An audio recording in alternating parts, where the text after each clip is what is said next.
with this new era of prophetism associated with Samuel, which we looked at from the perspective of Acts and we looked at from the perspective of the Old Testament itself, what's happening is that prophetism comes to be associated as a with and is expressing the kingdom of God. Prophetism, in other words, is associated with the kingdom producing works and words of God as the kingdom now enters into a higher and more intimate communion bond between God and his people. Remember, what characterizes this prophetic era that's going to run from Samuel and find its climax in the ascension of Christ is an ever ascending intensifying of the religious communion bond.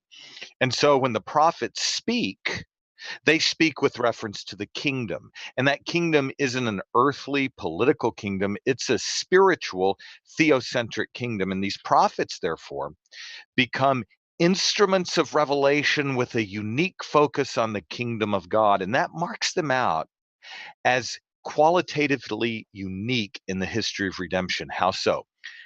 They speak once for all words of God that interpret his new deeds, this new theocratic kingdom that is coming into focus. These prophets are now heralds of that kingdom that's going to see an organic climax running from Samuel to Christ, the ascended Christ. And so the prophets and those associated with them, where we're going to go now, become unique bearers, unique organs of word revelation that God gives through them to interpret his mighty deeds in this ever ascending, supernatural, organic, kingdom producing movement of God in the history of special revelation.